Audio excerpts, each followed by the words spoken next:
93 Olympic swimming pools.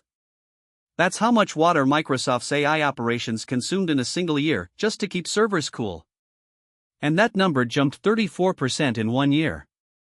1 year. So when the United Nations Secretary-General António Guterres stood up in front of the world's most powerful tech executives and told AI companies to come clean about their environmental costs, he wasn't being dramatic.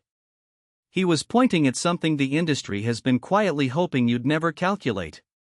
And here's the thing, most people in tech haven't connected these dots yet. In the next 10 minutes, you're going to learn exactly what Guterres demanded and why it matters for every single person who uses AI tools. You're going to see the real numbers behind the energy and water footprint of the models you use every day. We're talking ChatGPT, Gemini, Copilot, all of them. And you'll find out what transparency actually looks like in practice, and which companies are already being forced to report this stuff. And I'll also reveal something at the end that most people in this conversation completely miss, something that could actually flip this entire story on its head. Let's get into it. So what did Guterres actually say? At a high-level UN dialogue on AI governance, he made a direct call for AI firms, especially the big frontier model developers, to voluntarily disclose the full environmental costs of training and running their systems. Not vague sustainability pledges. Not carbon-neutral marketing language. Actual data. Energy consumption in kilowatt-hours. Water usage in liters. Hardware supply chain emissions. The whole picture. He specifically tied this to the global climate commitments under the Paris Agreement, pointing out that you cannot hit net zero targets if major industries are growing their energy footprint at double-digit rates while hiding the numbers behind trade secret protections. And he's not wrong. The International Energy Agency, the IEA, published a report in early 2024 projecting that data centers, AI, and cryptocurrency combined could double their electricity consumption by 2026. Globally. That's an additional 1,000 terawatt-hours of power demand. To put that in perspective, that's roughly the entire annual electricity consumption of Japan added to the grid. GPT-4, according to estimates from researchers at the University of Massachusetts Amherst who've been tracking this for years, costs somewhere in the region of tens of millions of dollars in compute, and the carbon footprint of training a single large language model can exceed the lifetime emissions of 5 average American cars. Not the production. The lifetime. But here's where it gets interesting, and this is where the story splits in two directions. Most people think the environmental cost of AI is a one-time thing. Train the model once, deploy it, done. That's not how this works at all. The ongoing cost, what's called inference, meaning every single time you type a prompt and get an answer, that's where the cumulative damage really builds up. A single ChatGPT query uses roughly 10 times the electricity of a standard Google search. Google processes about 8.5 billion searches per day. ChatGPT reportedly hit 100 million daily active users. Now multiply that by hundreds of queries per session, per day, per year, and you start to see why Guterres isn't just making noise. Sam Altman himself has said that energy is going to be the defining constraint on AI progress. He's been lobbying for new nuclear plants. Microsoft signed a deal to restart 3 Mile Island, yes, that 3 Mile Island, specifically to power its AI data centers. These aren't small signals. Quick note, if you find this useful, subscribing literally takes 2 seconds and it helps me keep making videos like this. I don't post fluff. Just real information you can actually use. Now, back to the transparency problem. The reason Guterres had to make this call publicly is because voluntary disclosure has completely failed. Right now, there is no international legal standard requiring AI companies to report energy or water usage at the model level.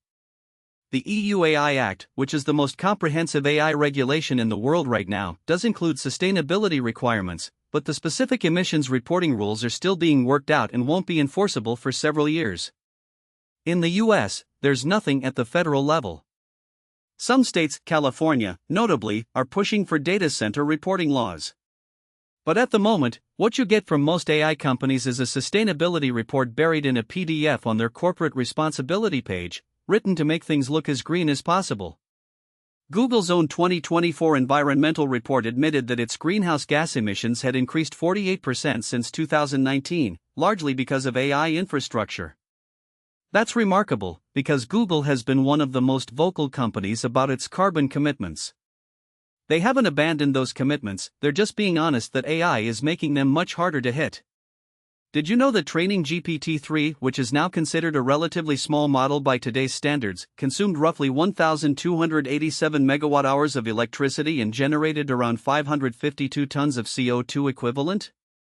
That's the energy use of about 120 average US homes for a whole year. And that's GPT-3. The models we're using today are orders of magnitude larger.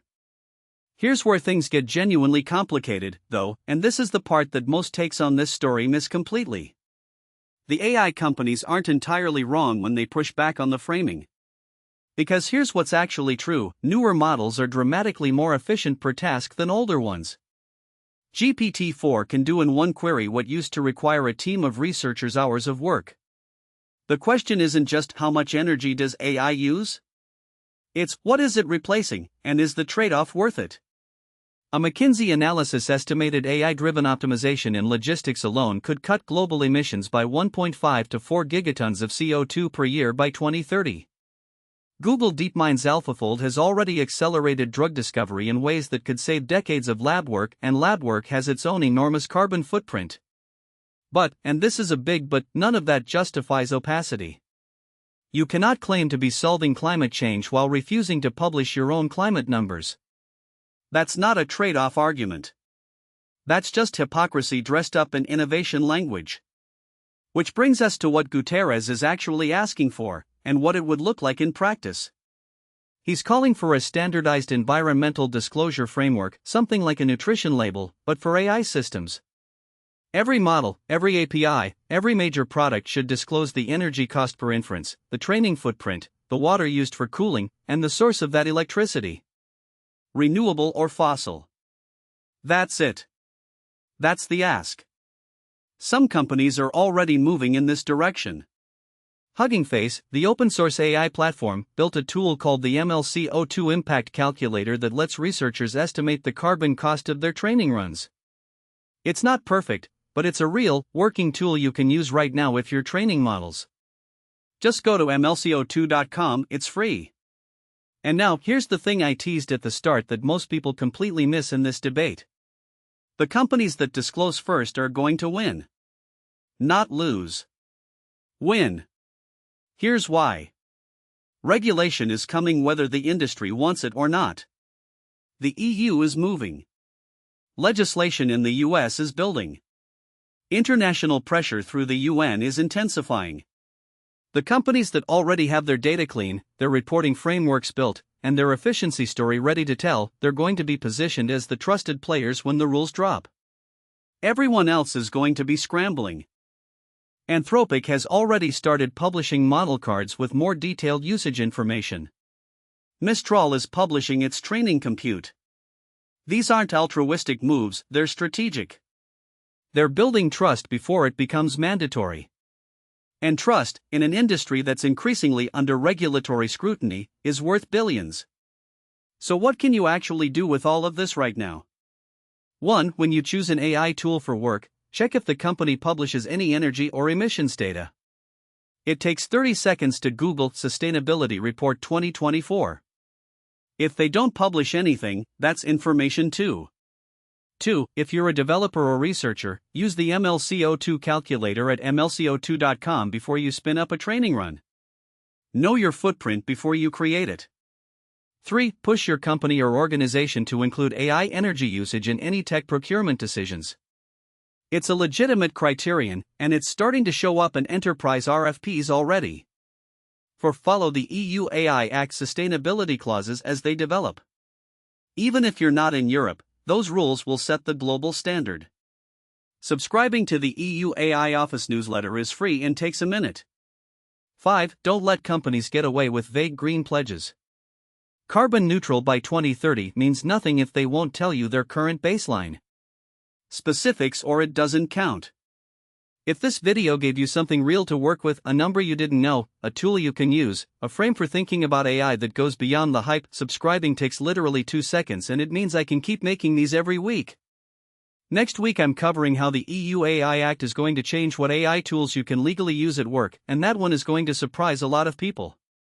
One question for you in the comments: do you think AI companies should be legally required to publish their energy costs per query, yes or no, and why? I read every reply.